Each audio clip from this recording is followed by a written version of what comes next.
¿Sabrías distinguir cuándo en ti está actuando el ego, cuándo la personalidad y cuándo la esencia? Hoy vamos a aprender a distinguir entre estos tres aspectos de nosotros mismos para poder estar conscientes a cada momento de cuál es el actor en nuestras acciones. Primeramente debemos saber que hay tres tipos de actos que todos llevamos a cabo. El más común son las recurrencias, o sea que las cosas se nos repitan. Las cosas se nos repiten de una vida a otra. Venimos a una nueva existencia y vamos cometiendo los mismos errores, tomando las mismas decisiones, por lo tanto experimentando las consecuencias similares, y lo mismo nos sucede en una misma existencia. En una vida vivimos repitiendo las mismas acciones, diciendo las mismas cosas, deseando las mismas cosas, pensando de la misma manera, y todo esto está movido por nuestro ego, el cual se alimenta cada vez que se puede manifestar en nuestra vida, y es el ego el que nos lleva a cometer los errores repetitivos de nuestra existencia. Hay otros actos que ya son un poco menos comunes, que son los accidentes. Estos son aquellos actos que no estaban dentro de nuestra línea del destino, no es cosas que tenían que volvernos a ocurrir, sino que nos pasan por primera vez y suceden porque andamos con la conciencia dormida, andamos distraídos. Entonces, estos accidentes lo que hacen es generar nuevas recurrencias. Ya en una próxima oportunidad, estos ya no serían accidentes, sino actos que se están repitiendo porque ya hay un defecto psicológico que nos duerme la conciencia y nos lleva a que nos suceda la misma situación. Y ya digamos que lo menos común que nos sucede son los actos conscientes, esos actos que van movidos por nuestro ser, por nuestra esencia, y son los menos comunes porque para que esto suceda debemos estar en un estado de vigilia, de autoobservación, de conciencia de sí mismos. Debemos estar eliminando nuestros defectos psicológicos o ego para que sea nuestra esencia la que se exprese. Entonces, bueno, aprendamos qué es eso del ego. Cuando hablamos del ego, hablamos de esa multiplicidad que hay en nuestro interior, todas esas diferentes formas de ser que se manifiestan en nosotros instante en instante. Si nos observamos, nos damos cuenta que no somos siempre la misma persona. En un momento sentimos de una manera, en el otro de la otra, pensamos de una manera, luego de otra, actuamos de una manera, luego de otra, y así sucesivamente vamos cambiando de forma de ser. No somos un individuo consciente, y a esta multiplicidad egoica se le conoce como el yo psicológico o los distintos yoes que componen nuestra psicología. También a lo largo de las diferentes épocas, culturas, corrientes filosóficas, incluso de religiones, se les ha llamado de distintas maneras a eso que es el ego. Por ejemplo, en el budismo se le conocen los yoes como los agregados psicológicos, porque son agregados a nuestra psicología, no son lo que nosotros realmente somos. Pero, por ejemplo, en el cristianismo se les ha conocido como los pecados o las tentaciones, ¿sí? Y si vemos, por ejemplo, en Egipto, se les conocían como los demonios rojos de Set.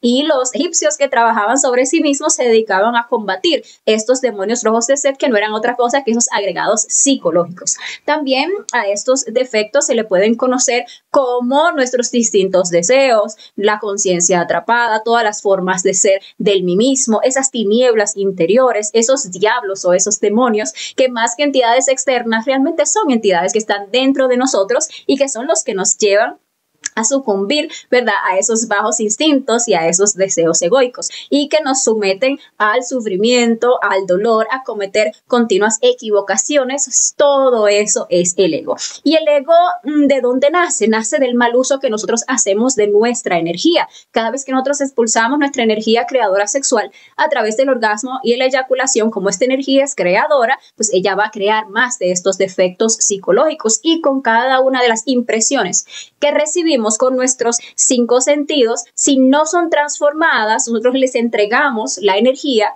a esas impresiones, nos identificamos y allí estos defectos psicológicos se manifiestan, usan nuestra energía y bueno, crecen, se multiplican, y así es como vamos probando cada vez más formas negativas de ser. Estos defectos son de naturaleza molecular, es decir, que pertenecen a nuestra quinta dimensión, a nuestra parte emocional y mental. Sin embargo, se apoderan de nuestra personalidad y desde allí pues se manifiestan en el plano físico. Cada yo tiene su propia personalidad, su propia forma de ser, ¿sí? Hay muchos yoes de estos que son muy viejos, por ejemplo, esos yoes de la pereza, esos son muy antiguos en cada uno de sus detalles, pero sin embargo embargo, en cada nueva existencia, nosotros creamos yoes nuevos, porque el yo siempre evoluciona. Si nosotros nos ponemos a reflexionar en cualquiera de nuestras formas negativas de ser, pongamos por ejemplo la lujuria, cuando se empezó a manifestar, digamos en esta misma existencia, se manifestaba de una forma muy sutil y muy específica.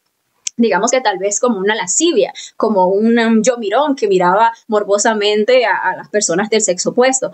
Pero a medida que fuimos creciendo, ese yo fue evolucionando y ya fue tomando detalles de masturbación, detalles de pornografía, ya luego detalles de fornicación con una pareja, detalles de sexo oral, detalles de sexo anal, y en su evolución puede degenerarse tanto hasta llegar, por ejemplo, a un yo homosexual, a un yo pedófilo, etcétera, etcétera, o hasta el célibe, ¿sí? Entonces así vemos cómo el yo siempre va evolucionando. Sin embargo, la buena noticia es que todos estos yoes, el ego en sí puede ser eliminado y puede ser eliminado voluntaria o involuntariamente. Si nosotros nos decidimos a eliminarlos voluntariamente, entonces debemos aplicar la muerte psicológica, autoobservarnos instante a instante, sernos conscientes de cómo estos yoes se manifiestan en nuestro interior, en los distintos centros de nuestra máquina, y pedirle a nuestra Madre Divina particular por su eliminación. De esa forma vamos a estar rescatando la conciencia que está atrapada dentro de estos efectos psicológicos y vamos a poder despertar nuestra conciencia. Si no lo hacemos voluntariamente, entonces ya cuando agotemos nuestras 108 existencias, estos van a ser eliminados involuntariamente en el proceso conocido como la involución, ¿sí? Donde la naturaleza se va a encargar de, pues, de manera dolorosa, desintegrar cada una de esas formas de ser.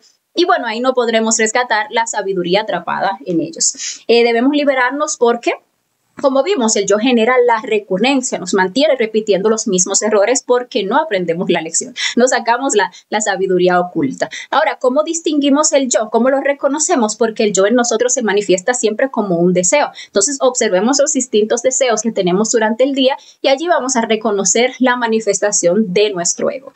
Ahora, cuando nosotros hablamos de personalidad, hablamos de una fachada, hablamos de una forma de ser que en cada existencia se desarrolla, o sea, con cada nuevo cuerpo físico creamos una nueva personalidad, con un nombre, un apellido, unos nuevos intereses, ¿sí? Una nueva forma de conducta, unos nuevos hábitos. Esa personalidad también está compuesta de los conceptos que adquirimos, ¿sí? De toda esa educación subjetiva que recibimos en una existencia, de los títulos, de los grados que alcanzamos en esa existencia, del idioma que hablamos, del acento que tenemos, de la moda que usamos. Todo eso son cosas de esa fachada, de esa personalidad. No es lo que nosotros realmente somos. Esa personalidad se forma en los primeros 7 años de la existencia a través de la imitación de lo que vemos a otros hacer y se engrosa ya a lo largo de toda nuestra existencia. Y el problema con esta personalidad es que nos mantiene fascinados con esa autoimagen y fascinados con este mundo físico que nos lleva a creer que es lo real, que es todo lo que hay y nos impide despertar a nuestro propio ser.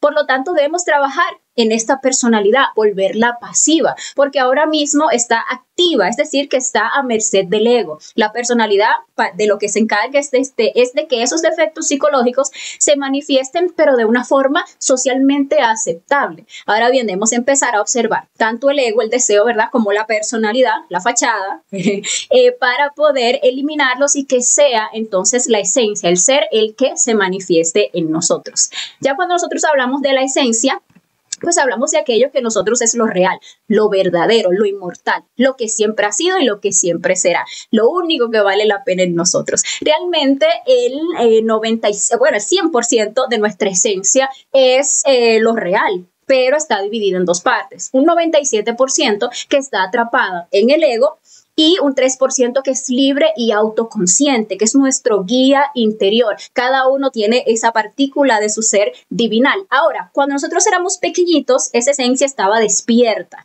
pero a medida que fuimos formando la personalidad, ese 3% se fue durmiendo y en muy raras ocasiones en nuestra vida alcanzamos a escuchar la voz de nuestra conciencia. Entonces, la tarea es que nosotros empecemos a autoobservarnos para distinguir cuando en nosotros está manifestando el ego, para que podamos eliminarlo y liberar esa esencia que tiene atrapada para ir acrecentando ese 3% y también que observemos los actos de la personalidad para que empecemos a volver a esa personalidad pasiva, de modo que esa esencia se pueda manifestar en nosotros de instante en instante. Entonces, ese es el reto, agudizar la autoobservación para poder distinguir en cada uno de nuestros actos cuál es el actor.